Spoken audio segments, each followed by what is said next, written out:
Hello అండి. నమస్తే. Welcome to my channel కథా స్రవంతి. రంగనాయకమ్మ గారు రచించిన 'జానకి విముక్తి' పార్ట్ 38. ఆ మర్నాడే సత్యాన్ని చూశాడు శాంత తండ్రి అనుకోకుండా.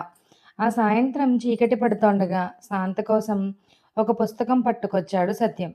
అప్పటికింకా శాంత ఆఫీస్ నుంచి రాలేదు. సత్యాన్ని గేటు దగ్గర చూడగానే శాంత తల్లి ఇతనే ఇతనే అని భర్త చెవిలో రహస్యంగా గొణిగింది. ఆయన వెంటనే సత్యాన్ని పలకరించి లోపలికి పిలిచి కూర్చోమని చెప్పి కూతురి ఫ్రెండ్‌తో మాట్లాడే ధోరణిలోనే మాటలు ప్రారంభించాడు. కిందటి రాత్రి కూతురు పెట్టిన చివాట్లతో కళ్ళు తెరవక తప్పలేదు. కూతురి అభిప్రాయం మారదని ఆయనకి నిర్ధారణ అయిపోయాక, ఇక ఘర్షణ అనవసరం అని ఆ విషయానికి భార్యని కూడా హెచ్చరించాడు. సత్యాన్ని చూడగానే మొదటి చూపులోనే అతని రూపురేఖలతో చాలా సంతృప్తి కలిగిందాయనకి.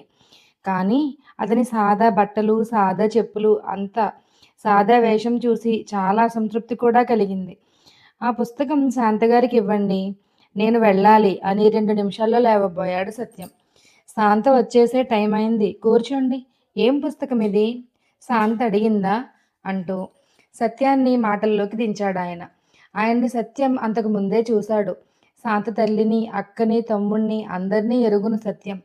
తన కంపెనీ సంగతులు, కుటుంబం సంగతులు, తను ఏ కాలేజీలో చదివింది, తండ్రి ఎప్పుడు పోయింది, అవన్నీ అంత శ్రద్ధగా కూర్చోబెట్టి అడుగుతోంటే సత్యానికి అనుమానం వచ్చింది. శాంత తన గురించి చెప్పేసిందేమోనని.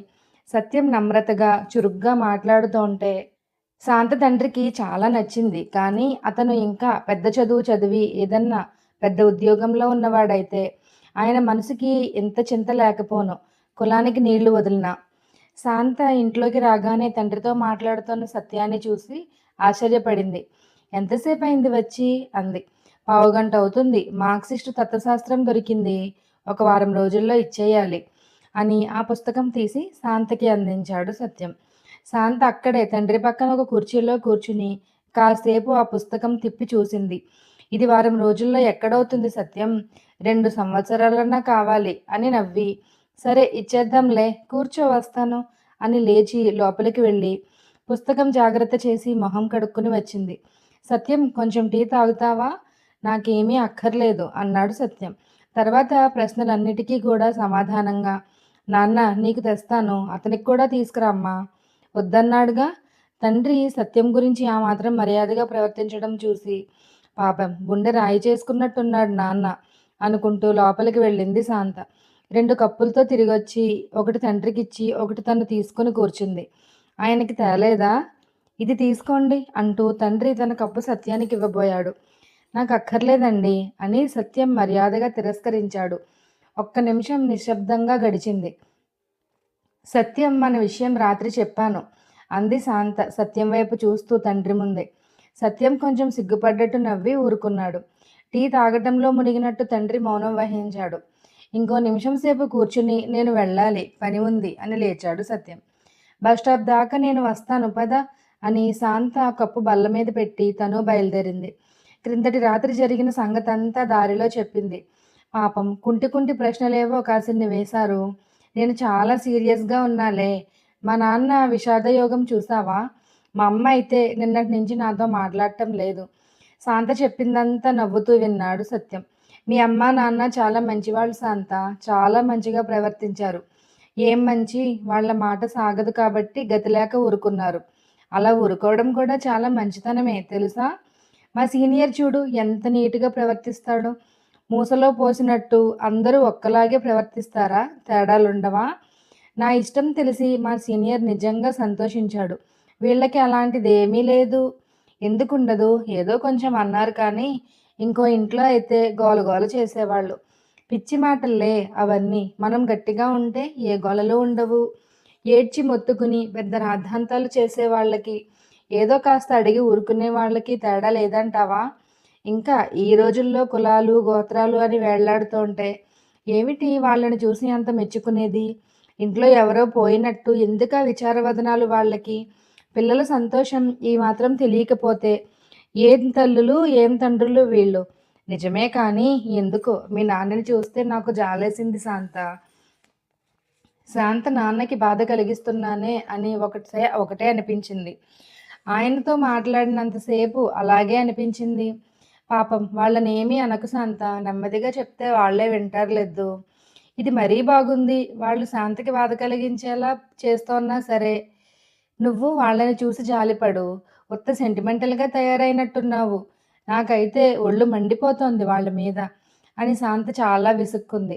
లేకపోతే ఒక పని చెయ్యి. వాళ్ళు కుదిర్చే సంబంధం చేసేసుకుందు. తల్లిదండ్రులనెందుకు బాధ పెడతావు? అంతేనా? అలా చెయ్యమంటావా? అంతే మరి. ఆలోచించు గట్టిగా. సరే చెప్పావుగా, ఆలోచిస్తాలే. మరి నా పెళ్ళికి నువ్వొస్తావా? ఎందుకు రాను? నేను రాకపోతే నీ పెళ్ళెలా అవుతుంది? అదిగో బస్సొస్తుంది వెళ్ళు. సత్యం నవ్వు మొహంతో అటు పరిగెత్తాడు. సత్యం పనిచేసే కంపెనీ పెట్టి 10 ఏళ్లు దాటినా అప్పటికింకా వర్కర్స్‌కి యూనియన్ లేదు. ఎవరైనా ఆ ప్రయత్నాలు చేస్తున్నట్టు కనపడితే మేనేజ్మెంటు ఎప్పటికప్పుడు వర్కర్స్‌ని బెదిరించి వాళ్ళ ప్రయత్నాలు సాగనివ్వకుండా చేసేది. ఆ ప్రయత్నాలు ప్రారంభించిన వాళ్ళని పనుల్లోంచి తీసేయడం కూడా చేసింది కొన్నిసార్లు. సత్యానికి, మోహన్‌కి యూనియన్ గురించి ఆలోచన వచ్చినప్పటి నుంచి వర్కర్స్‌తో ఆ విషయం ప్రస్తావించడం ప్రారంభించారు. యూనియన్ ఉంటే బాగుంటుందనే అభిప్రాయం చాలామందికి ఉంది. కానీ దానికోసం గట్టిగా నిలబడాలనే ఉత్సాహం ఎక్కువ మందిలో కనపడలేదు. యూనియన్ పేరెత్తితే మేనేజర్ కోపం చేస్తాడు సార్ అని ఎవరి అనుభవాలు వాళ్ళు చెప్పుకొచ్చారు. గతంలో ఎప్పుడెప్పుడో వాళ్ళు యూనియన్ కోసం చందాలిస్తే మేనేజ్మెంటు వాళ్ళు ఒక్కో వర్కర్‌ని పిలిచి యూనియన్ కోసం చందాలిచ్చారంట కదా! అంత డబ్బెక్కువుంటే జీతాలు చాలవని కొట్లాటలెందుకయ్యా అని వెటకారాలు చేసేవాళ్ళట. మీకు యూనియన్ కావాలంటే మాతో చెప్తే మేమే పెట్టిస్తాంగా అనో, అసలు యూనియన్ ఎందుకయ్యా? మీకేం కావాలంటే అది మమ్మల్ని అడగండి. మేమే ఇస్తున్నాం కదా అనో, ఒక్కొక్కరితోటి ఒక్కో రకంగా మాట్లాడి వాళ్ళని మందలించి, బెదిరించి వాళ్ళ ప్రయత్నాలేవీ సాగనివ్వకుండా చేసేవాళ్ళని చెప్పుకొచ్చారు. అంతా చెప్పి లాభం లేదు సార్. యూనియన్ ఉంటే మంచిగుంటది. కానీ పోనీ సార్ అనడం ప్రారంభించారు.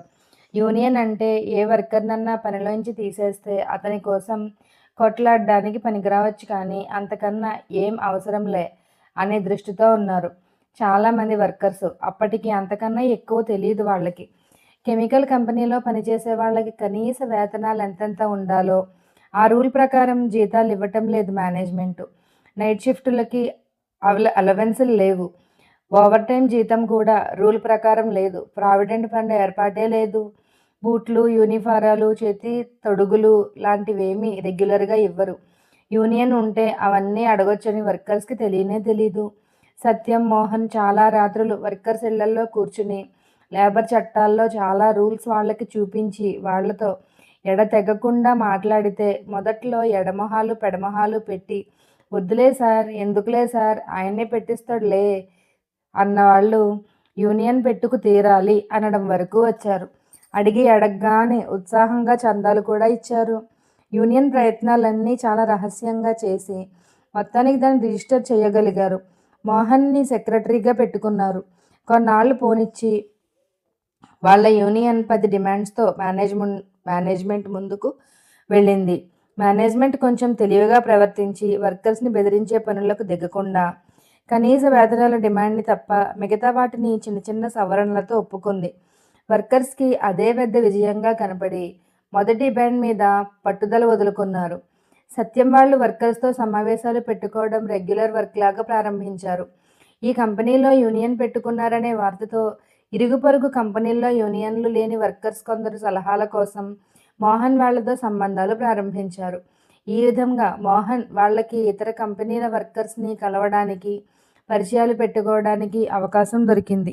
ఎంతో తెలివిగా, యాక్టివ్‌గా ఉండే వర్కర్స్‌కి కూడా చదువులు లేకపోవడం చూస్తే అలాంటి వర్కర్స్ కోసం చదువు చెప్పే కార్యక్రమం ప్రారంభించడం కూడా ఎంతో అవసరంగా కనపడింది సత్యం వాళ్ళకి. కొన్ని చోట్ల ఆ పని ప్రారంభించారు కానీ కొంతసేపు చదువు చెప్పడం అయ్యాక దేశ రాజకీయాల గురించి, ఏదో ఒక పుస్తక పఠనం గురించి చదివి చెప్పడం కూడా ఒక కార్యక్రమంగా పెట్టుకున్నారు. పని చెయ్యాలనే దృష్టి, సంసిద్ధత ఎక్కువవుతున్న కొద్దీ ఎటు చూస్తే అటు ఊపిరాడనంత పని కనిపిస్తూనే ఉంది.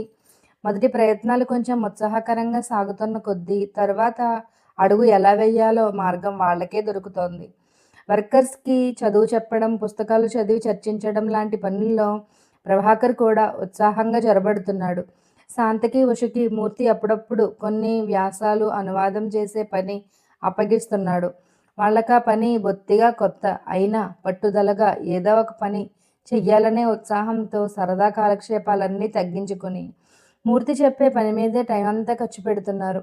సత్యం, శాంత తమ విషయంలో ఒక నిర్ణయానికి వచ్చిన దగ్గర నుంచి కూడా దాదాపు సంవత్సరం పైగా గడిచింది. ఆ కాలం వాళ్ళల్లో కమ్యూనిస్టు దృక్పథాన్ని స్థిరపరిచింది.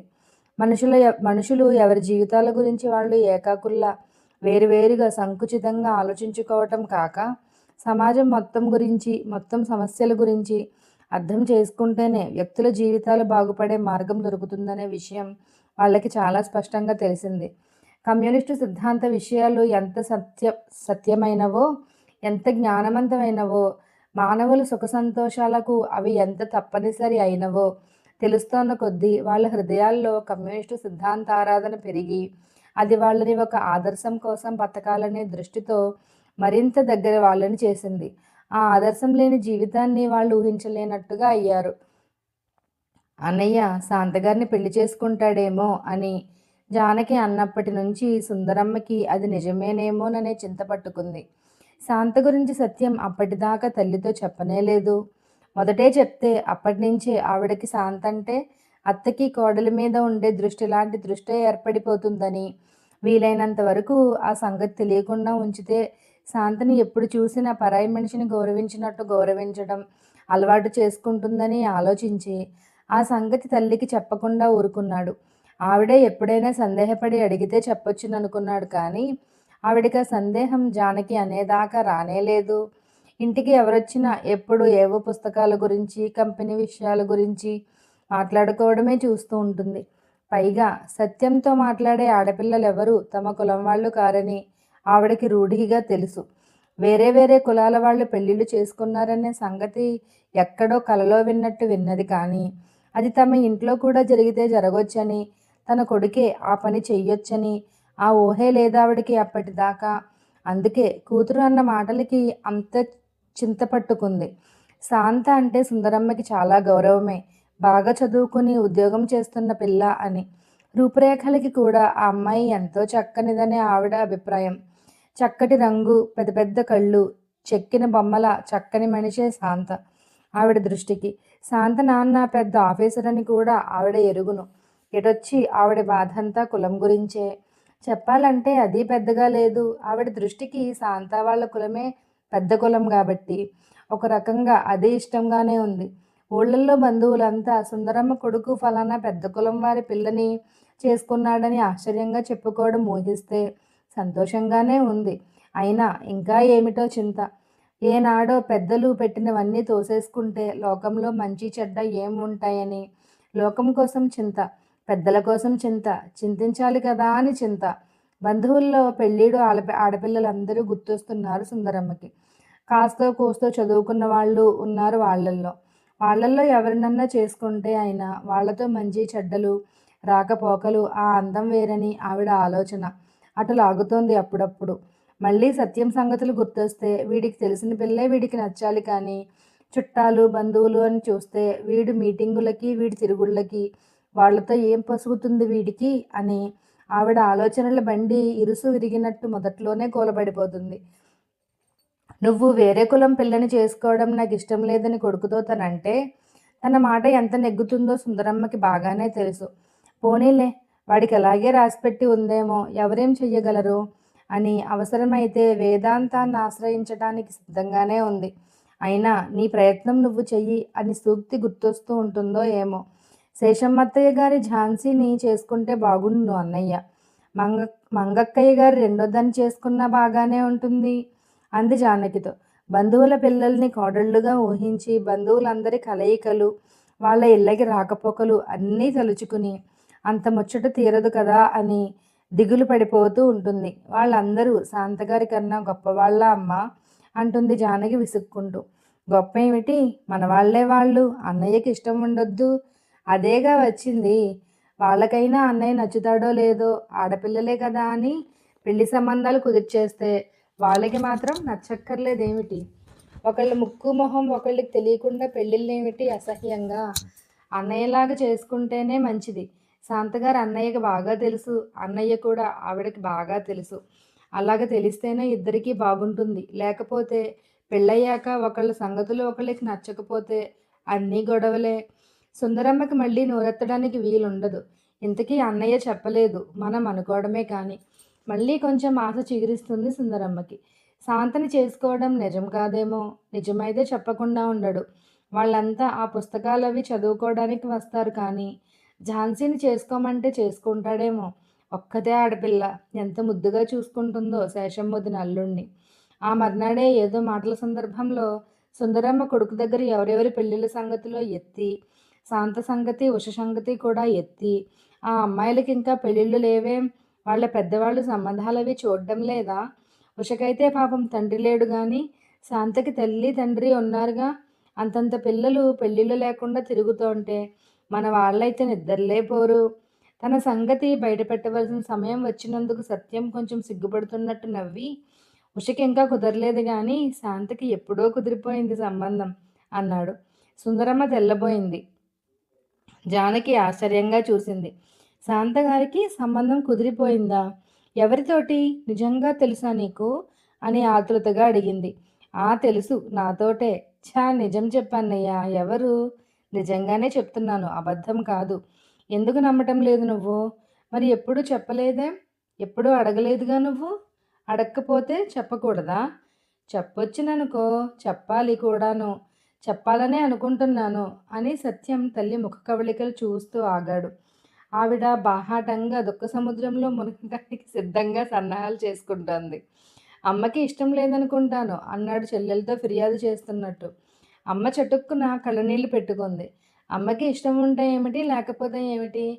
అమ్మ ఇష్టం కావాలా నాయనా నీకు అంటుంటే జలజల కళ్ళనీళ్ళు రాలాయి.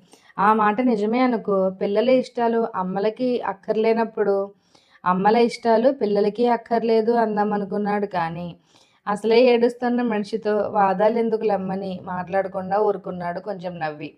అమ్మ కళ్ళల్లో ఒక దుఃఖపు అల లేచి తగ్గింది. జానకి కొంచెం నవ్వింది తల్లిని చూసి. అమ్మకి ఇష్టమే అన్నయ్య, అలా అంటుంది గాని ఇష్టమే అంది చొరవగా. ఆ మాట అమ్మని చెప్పమను. ఇద్దరు అమ్మ వైపే చూశారు కాసేపు. చిన్న పిల్ల అలిగినట్టు అమ్మ మూతి బిడాయించి కూర్చుంది. చెప్పరాదా అమ్మ, అన్నయ్యకి సంతోషంగా ఉంటుంది. ఏం చెప్పాలి? నీకిష్టమే అని చెప్పరాదు?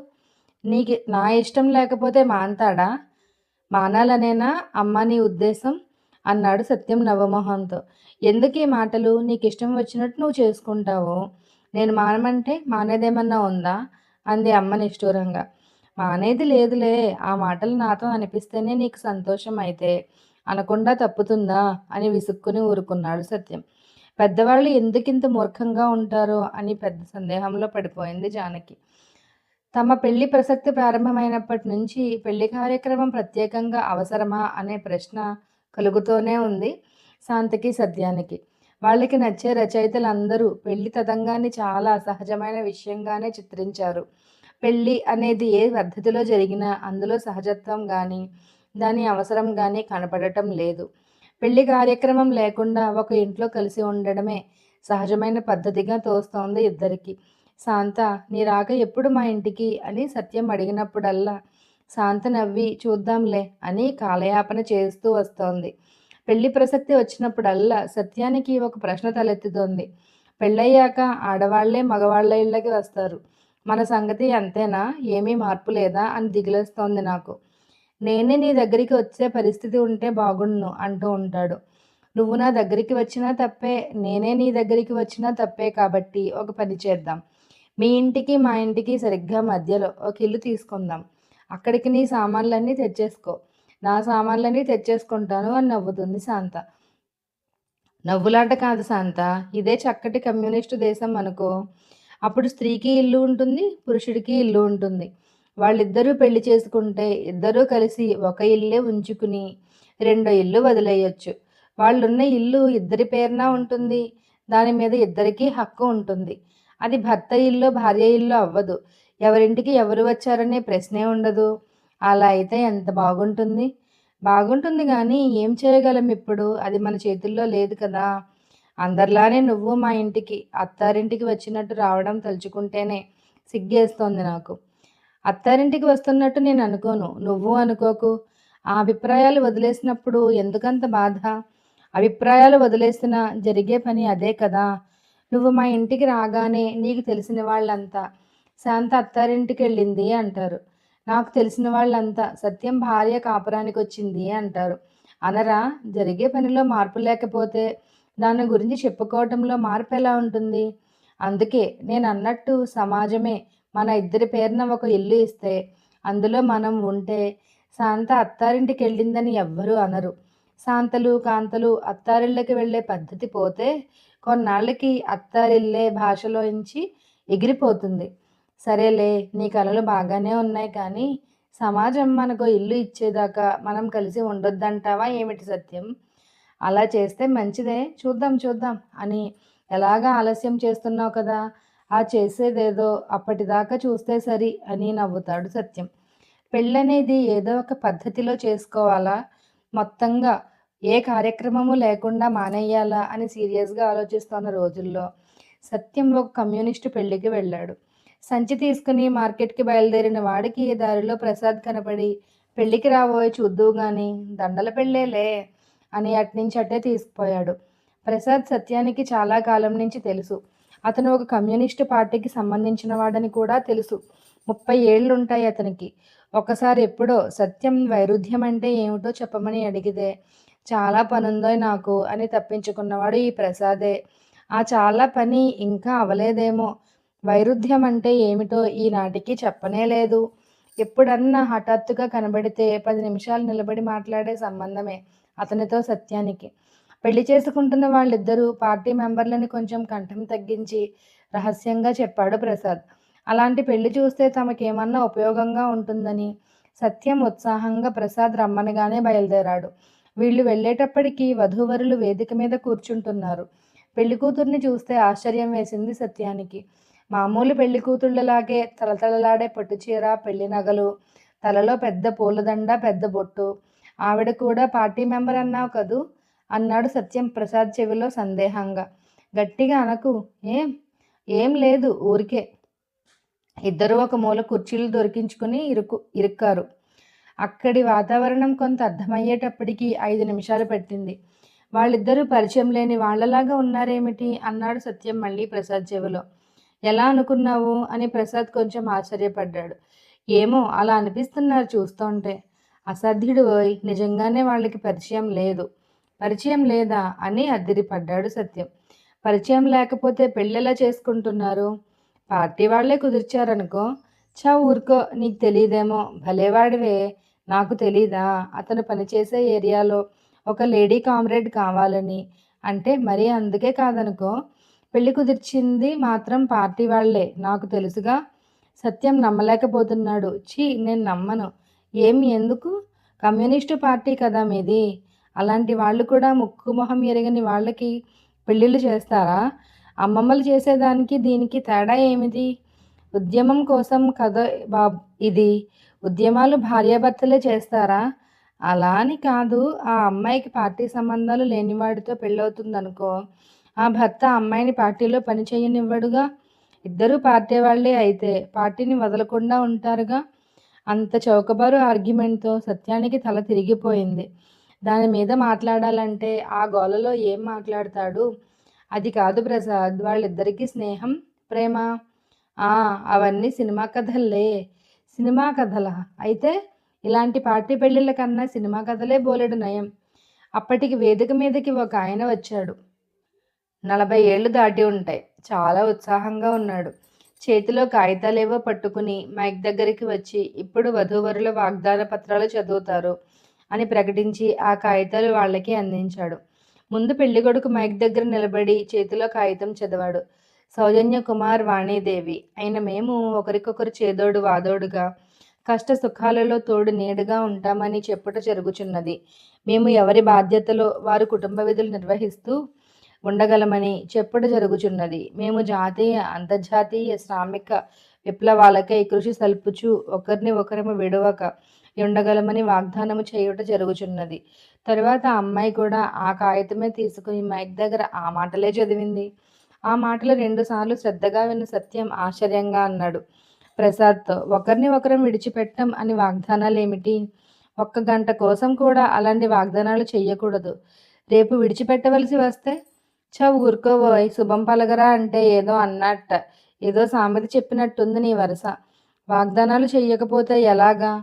వాగ్దానాలు చేస్తే ఎలా చెయ్యాలో తెలుసా? ఈ రెండో మనిషి ఏ క్షణంలో చెత్తగా ప్రవర్తిస్తే ఆ క్షణంలోనే వదిలేస్తాను. ఖబర్దార్ అని చెయ్యాలి చేస్తే. ప్రసాద్ నవ్వాడు. నీ పెళ్లిలో చేద్దువుగానిలే అలాగా. సత్యం మళ్ళీ వేదిక వైపు చూసేటప్పటికి అక్కడ ఒక పూల దుకాణం తెరిచారు. ప్లాస్టిక్ గంపల్లోంచి పెద్ద పెద్ద చమ్కీలు చుట్టిన పూలదండలు బయటికి తీశారు. వధూవరులిద్దరూ ఆ దండలు వేసుకుని అంతర్ధానమైపోయారు. ఆ తర్వాత వాళ్ళు ఎక్కడున్నారో కనిపెట్టలేకపోయాడు సత్యం. ఆ పెళ్లి ధోరణంతా అప్పటికి చాలా వరకు అర్థమైపోయింది సత్యానికి. అందులో కమ్యూనిస్టులు మాట్లాడే నూతన సాంస్కృతిక భావాలేమిటో ఒక్కటైనా దొరికే ఆశ కనపడలేదు. అసలు పెళ్లి కొడుకు పెళ్లి కూతురు ఒకరిని ఒకరు ఎంచుకోకుండా ఎవరో నిర్ణయించిన వాళ్ళైతే అందులో నూతనత్వం గురించి వెదికేదేముంది? ఆదిలోనే హంసపాదన్నట్టు సత్యానికి మొదట్లోనే ఆ పెళ్లి మీద గౌరవం పోయింది. అప్పటి నుంచి ప్రతి విషయం నవ్వులాటలాగే కనపడడం మొదలెట్టింది.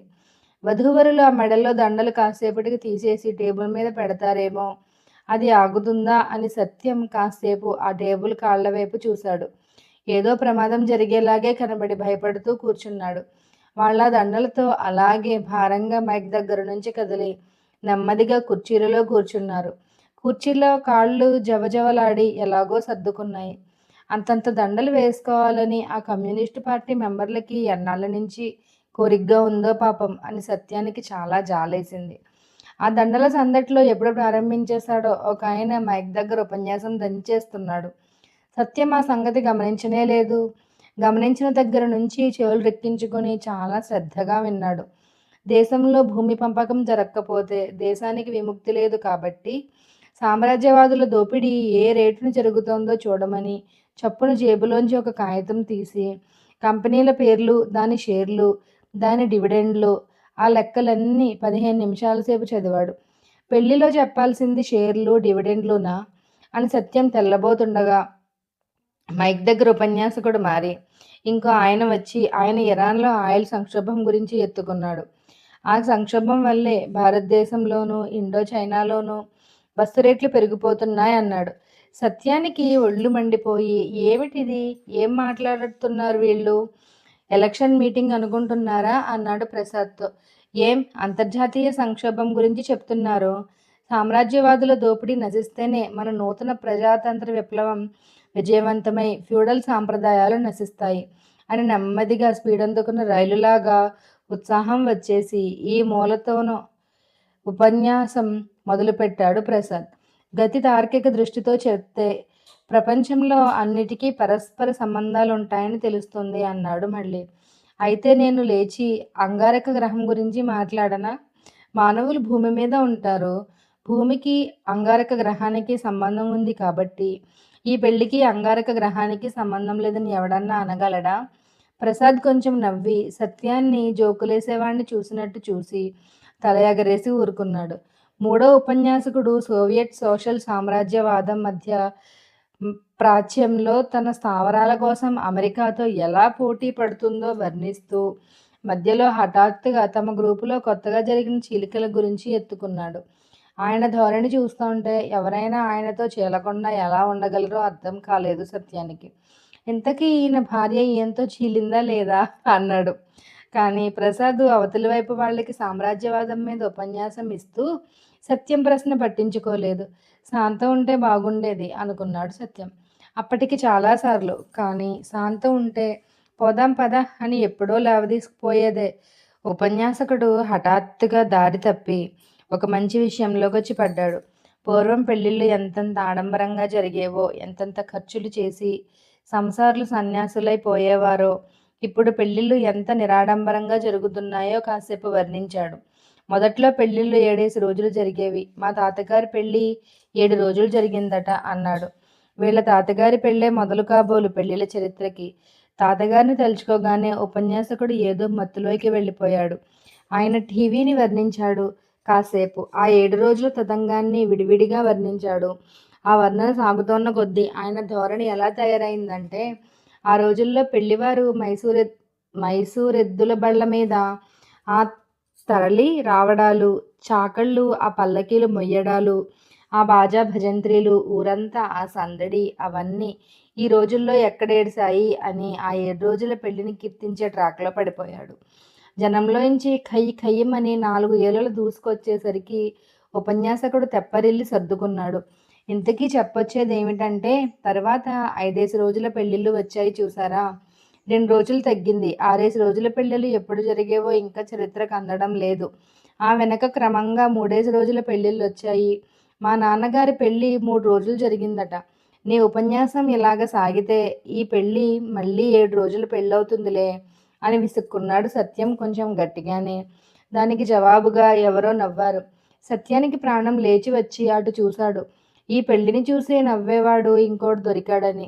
దాదాపు సత్యమంత వయసున్న కుర్రాడే. వీళ్ళకి ఎప్పుడేం మాట్లాడాలో తెలిసినట్టు లేదు అన్నాడతను సత్యాన్ని చూస్తూ కోపంగా. అయ్యో, ఇంతసేపు మిమ్మల్ని గుర్తించలేదే అని నొచ్చుకున్నాడు సత్యం. ఇలాంటి దండల పెళ్లికి నేనెప్పుడూ రాలేదండి అని మొదలుపెట్టాడతను ఇటు వంగి. దండలనకండి, అవి దండలు కావు, కొండలు. బాగా అన్నారు. కొండల పెళ్ళే ఇది. చూడండి ఎంతసేపటి నుంచి మోస్తున్నారో అవి. పోనీ తీసేసి కింద పడెయ్యకూడదు? నా అభిప్రాయం వాళ్ళు మూర్ఛలు పోయారేమోనని. ఫోటోలు చూసారా ఎన్ని తీశారో? ఒక్క రీల్కి ఎన్ని ఫోటోలు వస్తాయో మీకు తెలుసా? తెలీదు. 10 అనుకుంటాను. ఏం, ఎన్ని రీళ్ళు అవుతాయో చూద్దామని లెక్క పెడుతున్నారా? 15ది ఇది. ఉపన్యాసకుడు హఠాత్తుగా పెళ్ళికొడుకుని కృష్ణుడితో పోల్చి వర్ణిస్తున్నాడు. గోపికా హృదయలోలుడైన మన సౌజన్య ఇక మీదట మధురవాణి హృదయలోలుడవుతున్నాడు. ఇక మొహం నిండా ఒక నవ్వు వెలిగించాడు. సత్యానికి మొదట అర్థం కాలేదు. పెళ్ళికొడుకు పేరు సౌజన్య, పెళ్ళికూతురు పేరు వాణి కాబట్టి ఆమెని మధురవాణిని చేసి అతన్ని సౌజన్యారావుని చేసి ఆ 2 పాత్రల మధ్య ఎన్నడూ లేని శృంగారాన్ని ఈయన ఊహించి సరదా పడుతున్నాడు. ఇంకో ఘోరమైన విషయం, ఆ పెళ్ళికొడుక్కి పెళ్లికి ముందే అమ్మాయిలతో సంబంధాలున్న సంగతి ఏదో హాస్యంలాగా బయటపెడుతూ అతన్ని గోపికా హృదయ లోలుడనడం పెళ్ళికూతురికి కోపం వచ్చి లేచిపోతుందేమోనని సత్యం ఉత్కంఠతో భయంగా చూస్తోంటే ఆ అమ్మాయి ఉపన్యాసకుడి మాటలకు ముసిముసి నవ్వులు నవ్వుతోంది. దాంపత్యాల గొప్పదనాన్ని వర్ణిస్తూ ఆయన ఈనాడు మన దాంపత్యంలో, ఈ మన యొక్క దాంపత్యంలో అంటున్నాడు మధ్య. ఆ దాంపత్యం అక్కడున్న వాళ్ళందరిది అయినట్టు ఆటవిక కాలంలో గుంపు పెళ్లికి సరిపోయే మాటలు ఏవేవో తెచ్చి మహోత్సాహంగా వర్ణిస్తున్నాడు. మొత్తం మీద ఆ పెళ్లి ఉపన్యాసాల్లో ఆ సందర్భానికి పనికొచ్చే ముక్క ఒక్కటన్నా లేదు. పెళ్లి చేసుకుంటున్న వాళ్ళు కానీ, చేసుకోబోయే వాళ్ళు కానీ, చేసేసుకున్న వాళ్ళు కానీ తమ దాంపత్య జీవితంలో ఎలాంటి అభ్యుదయ భావాలతో ప్రవర్తించాలో, ఒకరి వ్యక్తిత్వాన్ని ఒకరు ఎలా గౌరవించుకోవాలో, భార్యాభర్తల మధ్య స్వేచ్ఛ సమానత్వాలు ఎలా పాటించుకోవాలో అలాంటి ముక్కలేమైనా చెప్తారేమో వినాలని చాలా ఆశపడ్డాడు సత్యం. ప్రేమ గురించి, పెళ్లి గురించి చలం టాల్స్టాయ్, షా రస్సెల్, శరత్, ప్రేమ్చంద్ ఇంకా ఎంతోమంది రచయితలు చెప్పిన మంచి మంచి విషయాలు ఎన్నో ఉన్నాయి. అలాంటి మాటలు కొన్ని చదివి వినిపించి వాటిని రుచిలో పెట్టుకోమని చెప్తే ఎంతో గొప్పగా ఉండేది. ప్రకృతి సహజమైన కామవాంఛ సాంస్కృతిక భావాలతో కలిపి దాంపత్య ప్రేమగా రూపొందిందని లెనిన్ ఎంత గొప్పగా చెప్పాడు. అలాంటి విషయం ఒక్కటి వివరించి చెప్తే ఆ సందర్భానికి ఎంత బాగుండేది. ఎవరికి ఉంటుందా దృష్టి? ఇళ్ళకి పోగానే కుర్చీలెక్కి భార్యలతో చాకరీలు చేయించుకునే ఉపన్యాసకులే కదా వీళ్ళంతా. ఈ పెళ్లి కుదిర్చిన పార్టీ వాళ్ళకి ఒక ఆడ మనిషిని, ఒక మగ మనిషిని జత చెయ్యడమే తెలిసింది కానీ అంతకన్నా ఏం తెలుసు?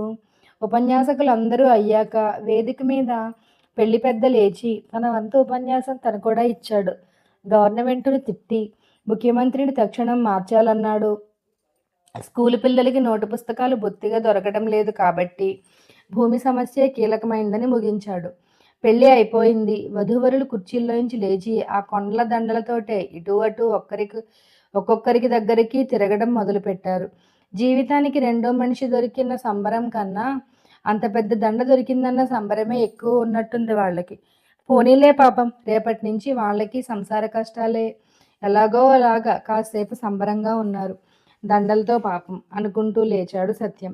ఆ మర్నాడు ఆ పెళ్లి సంబరం అంతా శాంత ముందు వర్ణించి శాంతని ఒక గంటసేపు నవ్వించాడు. నవ్వు గాని హఠాత్తుగా వచ్చి ఆ కుర్చీల వైపు చూస్తే దండలకి పెళ్లి చేస్తున్నారేమిటని ఆశ్చర్యపోతావు. అంత కప్పబడిపోయారు వాళ్ళు దండల కింద. ఆ రోడ్డు మీద పోతూ ఎవరైనా ఆ మైక్లో ఉపన్యాసాలు వింటారనుకో, ఇక్కడేదో సమ్మెదారుల సానుభూతి మీటింగ్ పెట్టారనుకుంటారు. ఫోటోల సంగతి అయితే నమ్మనే నమ్మవు. నించుని కూర్చుని తలలు ఇటు తిప్పి అటు తిప్పి అబ్బా ఫోటోల్లో పడాలని. ఉపన్యాసాల వాళ్ళకి కూడా ఆశే. కెమెరా మనిషి అటు వస్తుంటే పాపం ఈయన తన కోసమే అనుకుని మెడ సారిస్తాడు. చిరునవ్వు మొహం పెడతాడు. ఉద్రేకంతో పిడికిలి బిగిస్తాడు. ఈయన ఇంత తంటాలు పడుతుంటే కెమెరా మనిషి ఈయన్ని దాటి వెళ్ళిపోతాడు. అప్పుడు చూడాలి ఆయన మొహం. చెప్తే లాభం లేదు, నిజంగా అప్పుడే ఫోటో తీయాలి. శాంత నవ్వి నవ్వి మరి నన్ను పిలవకుండా నువ్వు ఒక్కడవే వెళ్ళావే అంది. టైం లేందే, బియ్యం సంచి కొట్లో పారేసి హడావుడిగా పరిగెత్తాను. పోనీలే, ఇంకో పెళ్లి చూస్తాలే. మన కమ్యూనిస్టులు ఇంకా పెళ్ళిళ్ళు కుదిర్చి చేస్తూనే ఉంటారు కదా. అయితే శాంత, మనం ఈ పద్ధతి పెళ్లి చేసుకోం, ఖాయమేనా? నేను చేసుకోను బాబు. చేసుకుంటే నువ్వు చేసుకో.